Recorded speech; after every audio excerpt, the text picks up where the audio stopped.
Assalamu alaikum. Gentlemen, today I will share you my initial IQ and medical experience. पहले ही हमारी जो academy में मुलाकात हो गई थी और सब स्टूडेंट्स का आपस में जो भी है बातचीत हो गई थी कि सब ने एसआरसी सेंटर के बाद एक ही टाइम पर पहुंचना है। सब के सब 6:30 पे पहुंच गए थे वहाँ पे। उसके बाद सब के सब अंदर गए, उनकी स्टैंप लगी कि किस टाइम गेट से एंट्री हुई है।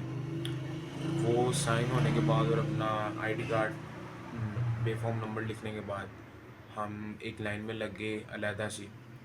उसमें हमने डॉक्यूमेंट चेक करवाने थे और उसके पीछे स्टैंप लगनी थी, जिसमें इनिशियल आईक्यू के लिए मेडिकल, इंटर का रियल रिजल्ट कार्ड और एक रोल नंबर स्लिप रिक्वायर होती है और साथ 3 पिक्चर्स जो कि आपकी पासपोर्ट साइज़ में हो, और इसके साथ साथ आपका इसकी फ़ोटोकॉपी भी होनी चाहिए और ये अटेस्टेड भी हो किसी 17 ग्रेड के ऐसे ऑफिसर से जो कि स्कूल का, गवर्नमेंट कॉलेज का हो या गवर्नमेंट स्कूल का हो।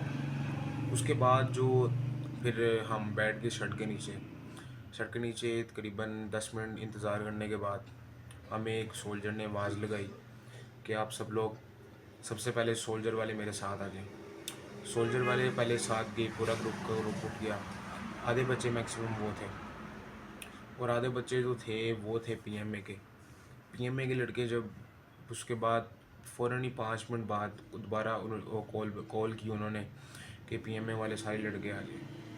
पीएमए वाले जब सारे लड़के गए तो जिस तरह हमारे एकेडमी के लड़के थे तकरीबन 20, तो उनमें से सब के सब जाके इकट्ठे बैठ गए। लेकिन जब टेस्ट स्टार्ट हुआ, एक एक करके हर किसी का कंप्यूटर बंद होना शुरू हो गया। किसी का नेटवर्क इशू आ रहा है, किसी का डिवाइस में मसला आ रहा है, किसी का टेस्ट नहीं चल रहा।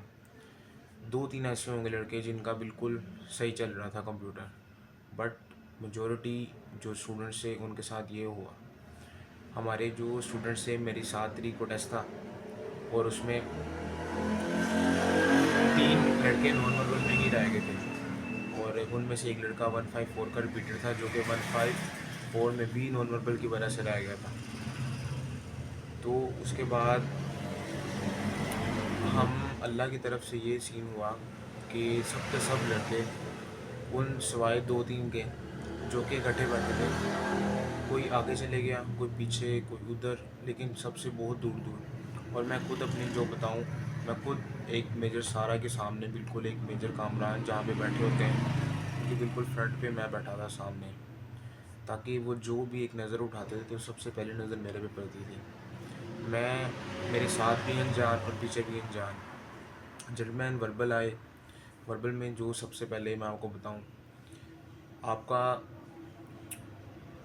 वर्बल में सबसे पहले आपका जो टाइम मैनेजमेंट है वो बहुत आपके लिए ज़रूरी होती है।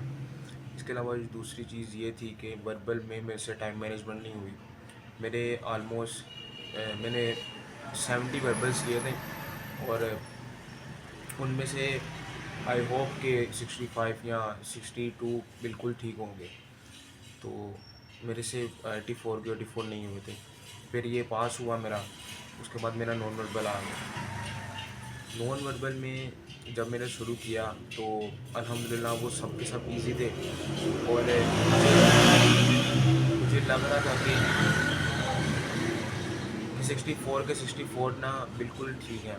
और अभी 6 मिनट पड़े हुए थे और मेरा अब नॉन वर्बल क्लियर हो गया था और मैं देख रहा था सारे, मैंने 4 बार पढ़ भी लिया था और मुझे लग रहा था कि मेरे ना नॉन वर्बल सारे इंशाल्लाह क्लियर हो जाएगा। जिस तरह ही मैंने ओपन किया, वो ओके का बटन, ओके का जब प्रेस किया तो सामने लिखा है कॉन्ग्रेचुलेशन। फिर उसके बाद एकेडमिक खुल गया। जनरल एकेडमिक का एक्सपीरियंस बहुत मेरा बैड था, बट मैं अगर आपको इन रियलिटी बताऊं तो कुछ ऐसे 8 से 10 क्वेश्चन थे जो मुझे रियली आते थे। मैंने एकेडमी के सारे नोट्स, इसके अलावा मैंने बाहर से कुछ चैनल ज्वाइन किए थे, जिसका बहुत जीनियस व्हाट्सएप ग्रुप ज्वाइन किया था।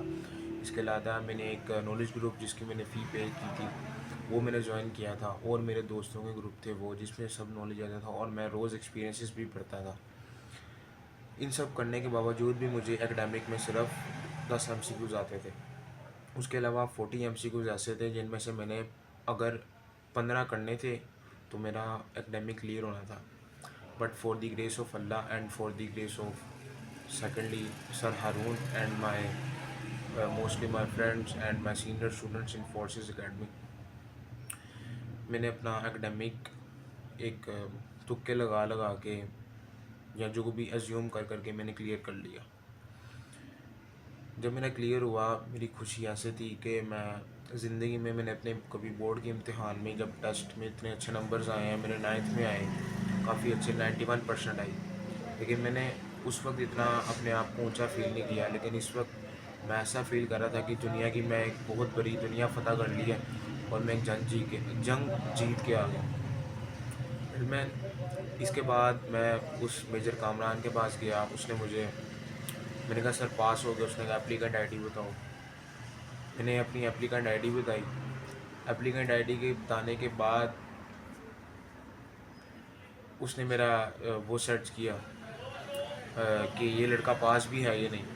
जब उसने देखा कि लड़का पास है, उसके बाद मुझे उसने मेडिकल फॉर्म दिया। मेडिकल फॉर्म देने के बाद उसने कहा आप नीचे शर्ट के नीचे इंतज़ार करें, आपको थोड़ी देर के बाद बुला लिया जाएगा। उस थोड़ी देर का मतलब ये था कि ऑलमोस्ट 1 से 2 घंटे हमें वहाँ इंतज़ार करना पड़ा मेडिकल के लिए। फिर उसके बाद ये सीन था कि मेडिकल के लिए उसने आए, फिर सबसे पहले उन्होंने सोल्जर्स को बुलाया। सोल्जर्स के जितने लड़के थे सबके सब उठ कर चले गए। उसके बाद पीएमए वाले आए, पीएमए के सबके सब उठ कर चले गए। जब पीएमए के सबके सब